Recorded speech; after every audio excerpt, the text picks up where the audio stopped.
What secrets lie behind Frank Spencer's shy smile in Some Mothers Do Avum, the sitcom that has been making Britain laugh for over 5 decades? In this video, we uncover the real names behind the beloved cast, uncover the mysterious circumstances that led to their untimely deaths, and expose the hidden tragedies they endured, so we can truly appreciate the legacy they left behind. Don't forget to like and subscribe for more. Let's get started. Elizabeth Slaton is Judy Elizabeth Slaton, born February 1st, 1946 in Liverpool, appeared in just one episode of Some Mothers Do Avum in 1973 at the age of 27. As Judy, a hospital visitor, Slaton brought warmth and tenderness to the chaotic world of Frank Spencer. It was only a brief cameo, but it became a career highlight, a quiet impact. Her true legacy, however, lies not in the sitcoms, but in the Doctor Who universe. That same year, 1973, she joined the series as Sarah Jane Smith, a companion known for her intelligence, courage, and deep compassion. Sarah Jane quickly became one of the most beloved companions of all time. Decades later, Slaton starred in her own spin-off series, The Sarah Jane Adventures, from 2007 to 2011, becoming a role model for a whole new generation of kids. Despite being in the entertainment industry for 4 decades, Elizabeth has remained humble. She often stays late after fan meetings to sign autographs and chat with fans, always kind and genuine. In 2011, the Doctor Who community was shocked by the news of her death from pancreatic cancer. She kept her illness a secret and died at the age of 65, leaving a huge void. David Tennant once called her a true legend, and he was right. She is survived by her husband, actor Brian Miller, and daughter Sadie, who later pursued an acting career. Although Judy was a fleeting character, Elizabeth Slaton was never just a character. She poured her heart into every frame. Dick Bentley as Grandpa. Dick Bentley, born May 14, 1907 in Melbourne, Australia, joined several other mothers in 1978 at the age of 71 as Grandpa, Betty's eccentric but loving father. Appearing in the final season of the series, his character brought a warm family atmosphere to Frank Spencer's unhappy world. But Bentley's career didn't start on television. He was a major figure in radio comedy. From the 1930s onwards, he entertained Australian audiences with shows such as The Mobile Quest before moving to Britain, where he became a familiar face on the BBC with Take It From Here. With his rapid-fire delivery, he was dubbed the laugh machine of the 1950s.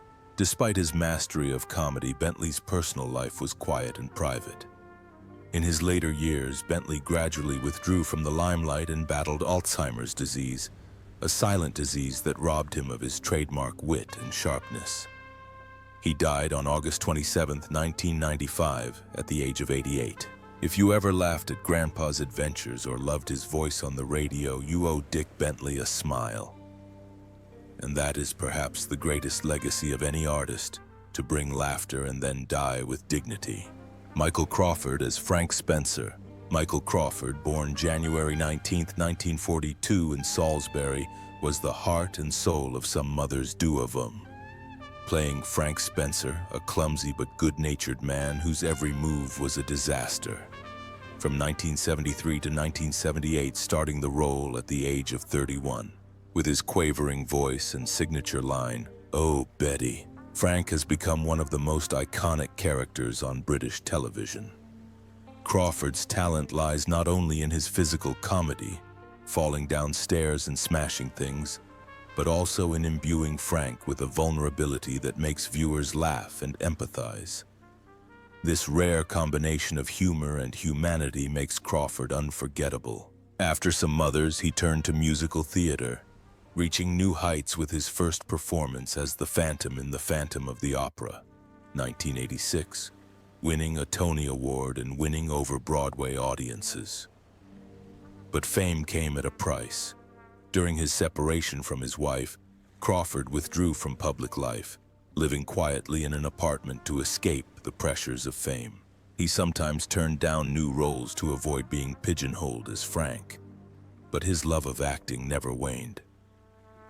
As of 2025, at age 83, Michael Crawford makes occasional public appearances, no longer dancing on stage but still carrying the warmth and gratitude that defined his career. If you've ever laughed at a perfect fall or felt a pang at Frank's clumsy apology, you'll understand why the role has endured and why Crawford remains one of Britain's most beloved actors. Edward Hardwicke as Hooper.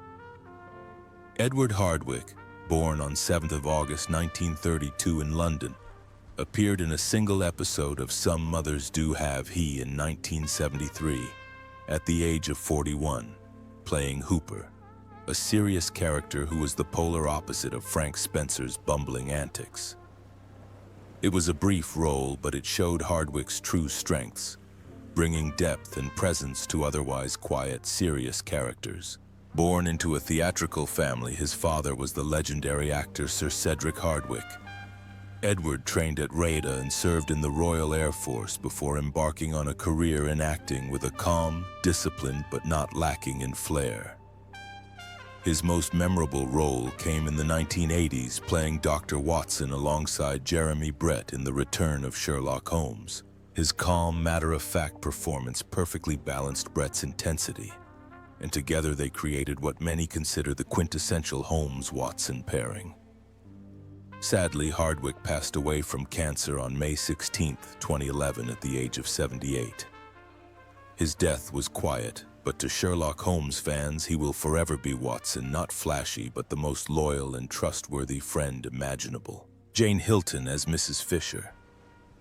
Jane Hilton, born July 16, 1927 in London, appeared in a 1973 episode of Some Mothers Do Have Him at the age of 46, playing Mrs. Fisher, a stern, slightly irritable woman who nevertheless showed genuine concern for Frank Spencer. With her piercing eyes and clear voice, Hilton brought a steady presence to the character amid the show's characteristic chaos. But Jane Hilton was more than just a guest star. She was a film star of the 1940s and 1950s, best known for her roles in It Always Rains on Sunday, 1947, and Passport to Pimlico, 1949, admired for her classic beauty and emotional depth. As black and white cinema gave way to new trends, she moved to television, taking guest roles in series such as The Avengers and Dixon of Dock Green. In her personal life, Hilton was the devoted wife of actor Peter Dineley and mother of their only daughter, Rosalind. Her life was largely peaceful and fulfilling until her sudden death from a heart attack in 1979 at the age of 51. Her death left friends, colleagues, and loved ones in shock. Rosalind later recalled that her mother was not only a talented actress but also a strong woman in an industry that was often male-dominated. If you've ever seen Jane Hilton on screen, you'll remember her expressive eyes and graceful demeanor. Even though she only appeared briefly in Some Mothers, she left a lasting impression, because true talent doesn't need more than a moment to shine. Glenn Edwards as Mr. Lewis. Glenn Edwards, born February 2, 1931 in Malaya, now Malaysia, appeared in the final episodes of Some Mothers Do Avum in 1978 at the age of 47. As the stern, no-nonsense neighbor Mr. Lewis, Edwards provided the perfect balance to the chaos caused by Frank Spencer. With his deep voice, piercing eyes, and unfunny demeanor, every scene he appeared in was surprisingly funny. Before his sitcom fame, Glenn Edwards was a familiar face on British television, most notably as Dave, a barman in the long-running series Minder, from 1979 to 1994. With his distinctive Cockney accent, he became the archetype of the common man, a role that audiences loved. He began his career on stage, then moved to television with a series of roles in Z-Cars, The Saint, and The Avengers, always bringing a genuine and relatable charm. Edwards was a private man in private life. He was married to actress Eutha Joyce, star of George and Mildred. Her death from alcoholism in 1980 was a huge shock, and Edwards lived a quieter life afterwards. He retired from acting in the early 2000s and lived a reclusive life until his death of natural causes on May 23, 2018 at the age of 87. Derek Farr as Dr. Menda. Derek Farr, born February 7, 1912 in London, appeared in the 1978 episode Some Mothers Do Avum at the age of 66. As Dr. Menda, the calm and rational doctor, Farr provided a subtle anchor for the final season. Amidst Frank Spencer's constant mishaps, Dr. Menda's presence provided a gentle stability, grounding the comedy and adding a touch of realism. Derek Farr is no stranger to British television, however.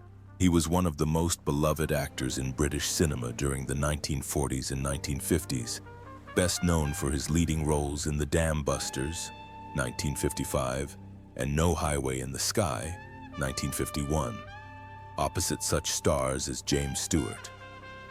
He was often cast as officers and gentlemen, embodying post-war courage and dignity. Outside of film, Farr had a happy and lasting marriage to actress Muriel Pavlo. They were one of the few showbiz couples whose relationship lasted decades, a testament to their deep connection and mutual respect. As the entertainment industry evolved and new tastes emerged, Farr quietly withdrew from the spotlight, content to let a new generation shine.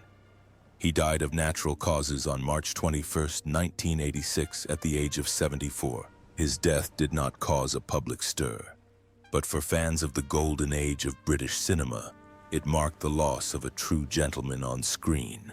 Cyril Luckham as Father O'Hara. Cyril Luckham, born July 25, 1907 in Salisbury, England, appeared in a single 1973 episode of Some Mothers Do Avum at the age of 66. As Father O'Hara, a kind and calm priest, Luckham provided a calm, steady image that contrasted with the chaos that often characterized Frank Spencer's world. Although his role in the comedy was a one-note one, Cyril Luckham remained a familiar figure to British television audiences throughout the 20th century. He is best known for his role as the White Guardian in Doctor Who and had a brilliant turn in the Forsyte saga. Trained in classical theater, Luckham represents a generation of unpretentious but indispensable actors. With his dignified voice and calm demeanor, he often plays statesmen, scholars, or clergymen, figures who command respect from the moment he enters the room. Cyril Luckham passed away peacefully on 8th of February 1989, aged 81, leaving behind a quiet but lasting legacy of elegance and grace. Michelle Dautrice as Betty Spencer. Michelle Dautrice, born September 27, 1948 in Cleethorpes, England, made her mark in television history with her portrayal of Betty Spencer, Frank Spencer's patient and understanding wife, in Some Mothers Do Avum. She was only 25 when she first took on the role in 1973, but her performance was one of maturity beyond her years, rich in subtlety and emotional intelligence. To the audience, Betty is a soft anchor in Frank's chaotic storm. But Michelle's performance is more than just following the script. She breathes into Betty a tenacious vitality, a love that is not shown but expressed through Frank's sighs, glances, and cries of both anger and love that somehow say it all. Her chemistry with Michael Crawford not only creates magical comedy, but also sets the emotional tone for the entire film. Coming from a family of actors, her father is Roy Dautrice, known to young audiences for his role in Game of Thrones. Michelle saw the stage not as a performance, but as a way of life. After Some Mothers, she appeared in such works as The Three Musketeers, 1973, and Vanity Fair, 1998. However, none of them could match the cultural impact Betty left. Off-screen, she led a quiet life, first marrying actors Edward Woodward and then Charles Reese. She raised her daughter Emily in a loving home, but kept out of the limelight. Although Michelle rarely pursued fame, she has admitted that her early success sometimes left her feeling out of place, yet she has never regretted her choice of artistic path.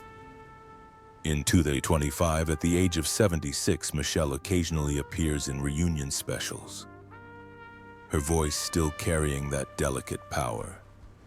She still fondly recalls the mishaps during filming, Michael Crawford's unscripted falls, or the moments when the entire set collapsed while she had to maintain a straight face as Betty.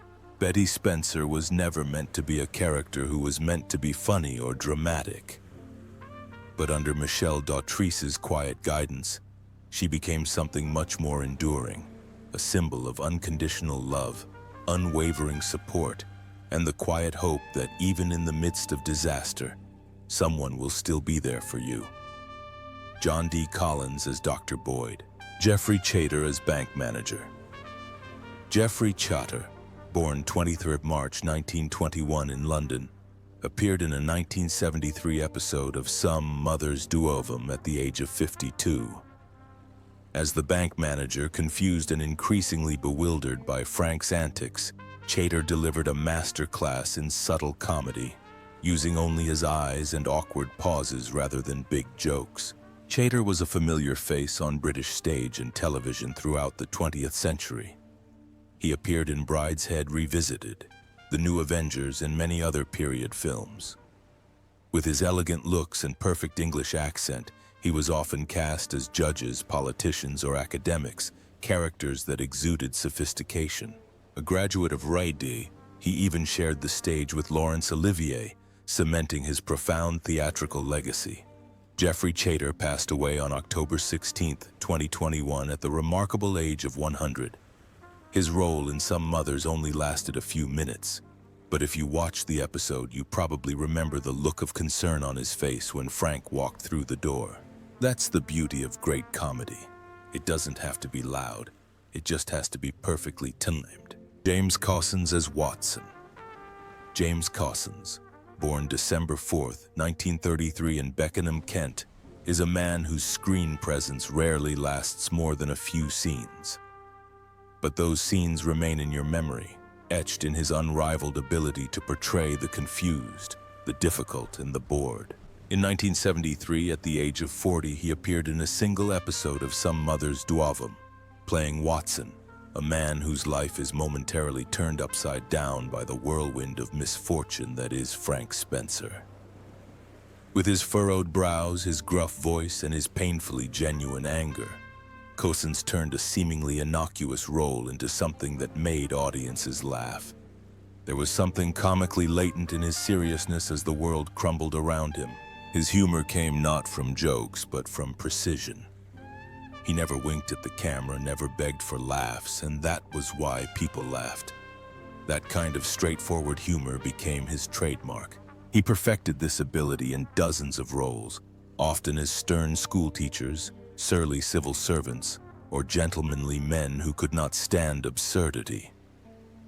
In Fawlty Towers, he played Mr. Walt, a guest so condescending and fussy that even Basil Fawlty felt he had no idea how to handle him. But beneath his rigid exterior was a comic rhythm that made him unforgettable. It is no surprise that he also appeared in international films, appearing in The Man with the Golden Gun, 1974, opposite Roger Moore, proving that even James Bond needed a serious man to make the fantasy believable. But despite his familiarity to millions, James Cossins himself is a relatively private person. He rarely gives interviews. He was not a man for appearances or parties. In an age when actors were becoming brands, Cossins remained a craftsman, content to let his work speak for itself. It was this calm and collectedness that may explain why the news of his sudden death from a heart attack on February 12, 1997, at the age of 63, took the film industry by surprise. It felt wrong, like a scene that wasn't finished. To his colleagues, he always seemed reliable, steady, an actor who was there to deliver exactly what the story needed, no more, no less. John D. Collins, born December 2, 1942 in London, appeared in a 1973 episode of Some Mothers as Dr. Boyd. His appearance was brief but memorable, as a doctor trying to understand a patient named Frank Spencer who defied all medical rules and common sense. It was a wonderfully comedic moment. Logic meets madness. John was already a familiar face to British audiences, known for his clever yet absurd acting, with a restraint that made the chaos around him all the more hilarious. His most iconic role came later, as Officer Fairfax in the beloved series Allo Allo, 1982 to 1992, where he perfected his brand of absurd comedy. He wasn't a clown, but a man trying to maintain decency while the world comically fell apart around him.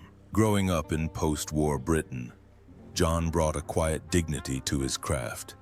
"Do your job well, without shouting," he once said, and that's exactly how he lived. He rarely takes on leading roles, preferring to spice up scenes that others might overlook. Behind the scenes, he is respected for his thoughtful words, calm demeanor, and deep appreciation for the craft. As of 2025, at the age of 82, John D. Collins is still actively involved in a number of television projects. He enjoys a quiet life with his family, away from the limelight, choosing roles not for fame but for meaning. No scandals, no headlines, just a legacy of enduring excellence. His role as Dr. Boyd may be a blink-and-you-miss-it role, but for some Moms fans, he's the center of the storm, calm, confused, and beautifully British.